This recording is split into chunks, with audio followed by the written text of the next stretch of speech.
What's up guys, my name's Kevil and welcome to a new Palworld video. Today is going to be a quick short video with an update on a new testing environment that the creators are trying to come out with, and I'm going to be showcasing a new way to get closer to the tree that I found, but it doesn't really matter because you can just fly over it. I found a way to go under it. So, starting off with the testing application. Other games have done testing things in the past, specific servers or branches for just testing new content before it gets rolled out to the main game. Satisfactory does it with their staging branch or whatever they call it.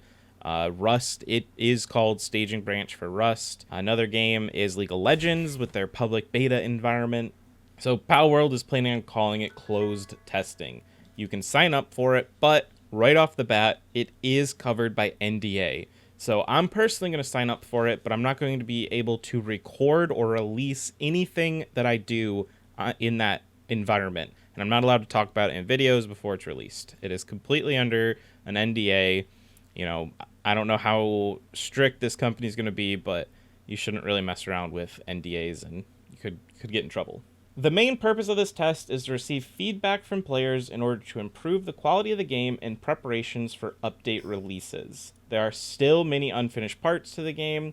You will not be able to play the entire game during these tests, so it's basically going to be like, here's this new content, use it as much as you can and try to break it so we can fix it before it gets released. So, they'll probably be giving us new pals to test around. They'll probably be getting maybe some new features to test around with, and it's just trying to stress test and break it. So here are the conditions to applying. Applicants are expected to submit bug reports and feedbacks during all the tests. Applicants must have knowledge of Palworld and its mechanics, so you need to have already played the game and know how to play the game. You must have a Steam account. This is going to be a Steam exclusive. They're not going to be doing this, testing branch on Xbox. It's just going to be like another download of Palworld to go alongside with your main game. It's not going to be in the game that you're currently playing on. You'll be launching a completely different game.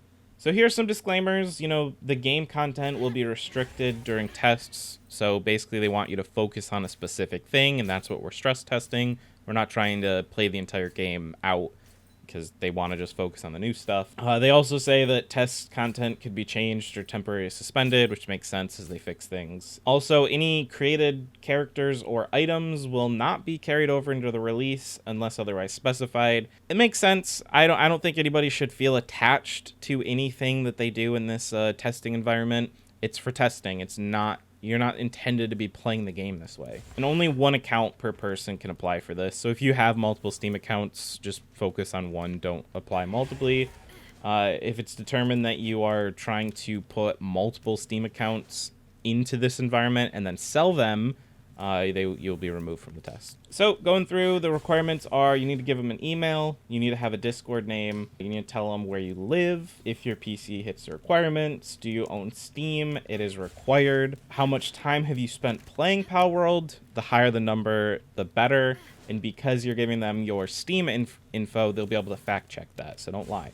They want you to give a short sentence as to why you want to test Palworld, so tell them you love the game. And then, do you have any experience testing games or providing detailed bug reports? Be honest here. Like, we're trying to improve the game. Don't get in there just because you want to see early content, and don't get in there because you're trying to violate that NDA. Just don't do it. Next, they, again, are saying you're not allowed to record footage or post any images from the tests. It's an NDA. They want to know which pal is your favorite, which I think is really cute. That's funny that they asked for that. And then, what would you most like to see implemented or improved on in Palworld right now? Again, be honest. Tell them your thoughts. This is an opportunity to have this data actually be collected and analyzed by the game devs.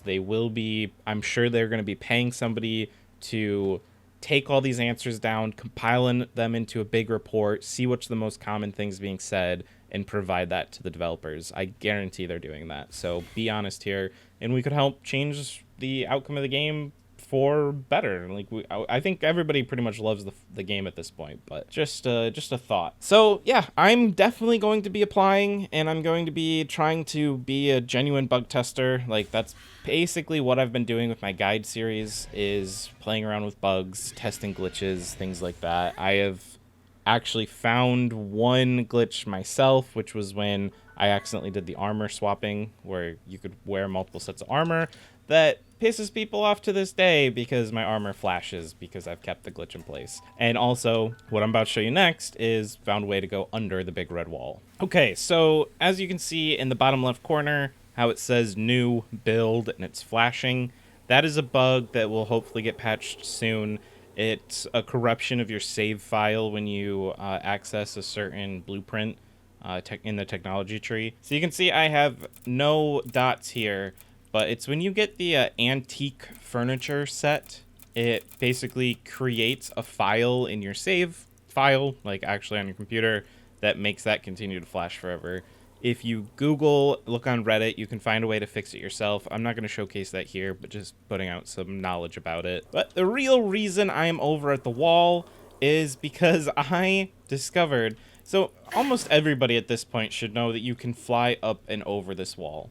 As long as you have a jet dragon or a Sazaku, you know, something with high stamina, you can eventually get above and over the wall. But I was playing around with the butcher glitch, and I discovered that you can just go under, and I feel like I might be the first person to go under this red wall. So that's what I'm going to do today, and we're going to build a base on the island with the big tree.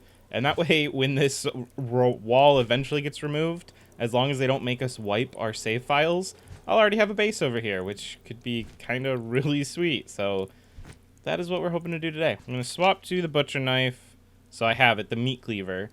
And then my character still has the meat cleaver. I can hold 4 and butcher even though I'm swimming. So I will quickly press F, go under the water. And this will take a few attempts, but typically looking at the red and doing it. Come on, swim under. Yeah, that's not good. It takes a few tries, so let's go ahead and speed this up until I get it.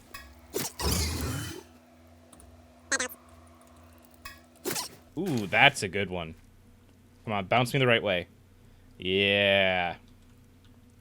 Yeah, we popped over. We are on the wrong side of the world now. So now that we are behind the wall, let's discuss a few things. So first, I'm hitting another wall here while looking at the tree. And this is actually a big 3D geometry of a wall. See, when I go up, it's actually pushing me. I'm just using up and down. I'm not doing left or right. So if I just press space, it pushes me away from the tree. And that's because it's a big 3D shape surrounding this that's invisible, but it's solid all the way through. And if you try entering there, which is possible with a bed glitch, you can easily look up a video on how that's done. I'm not going to commit to doing that, but you can literally bed one square at a time into the geometry. And then if you mount on the wall of the geometry, inside the geometry, it does really funny things and shoves you around, and you can glitch glide and things like that. There's a couple videos on it that I've seen that are really entertaining. What I'm more interested in is this wall to my now forward, but beyond the tree. If we look at the map, I'm looking directly towards the actual edge of the map's existence. And if you look at it straight on, you can see that it's another red wall, just like that one. You can kind of see that line under my jet dragon right now. So this is another one that we could either fly over or glitch under. I'm going to attempt to glitch under it again. You can see the boundaries of it a lot better down here at the water. So just like the last time, I'm going to try to glitch under by butchering my poor Suzaku.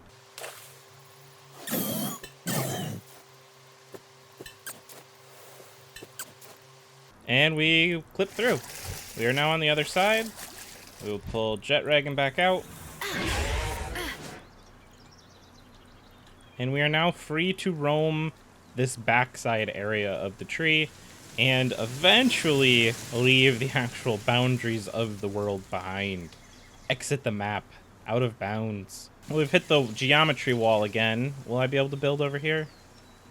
Yeah. Big old flat area. How close to the tree can I get? A little pond back here and everything. Can we get to the pond? Alright, so there's our wall. Let's just build a base right here. Exactly. Super fast Anubis. So we are now able to teleport out of bounds whenever we want. And my actual base icon is now outside of bounds. That is awesome. That's what we wanted. I will, off camera, not in this video, be exploring to see how far I can actually fly. Why? Okay, I couldn't move the map for a second. Oh yeah, you can't, if you click outside of bounds, you can't move the map. I want to see if I can actually fly and chart all the way around the out of bounds area and see if there's any random textures that got left out there. And see how far, like if I just kept flying north, how far could I get before it snaps me to a base? You know, there's a lot to test out here. And also, we're above the water right now. So let's see what Suzaku does. Let it fall, hold F to mount, and yeah, we can get down here in the water. Oh, we fell through. Okay. How close to the tree can I get, I wonder?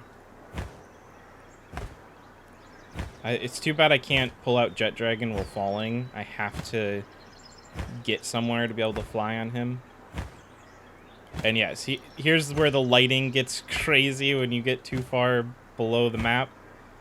I'm just gonna let myself fall. I'll hop off of the bird and see where it snaps me. Okay, yeah, now we are exploding into the sun. Incredible. Where is it gonna snap me? Where am I? Am I still falling? Yeah, I can still pull up bird. Alright, we'll just let this play out. And, okay, it snapped me back out of bounds. I was wondering where it would snap me. I thought it might try to put me in bounds all the way over here at that base, but no. So yeah, we've got some exploring to do. But that's going to be it for today's video. I will see you guys in the next one. My name's Kevel, and goodbye.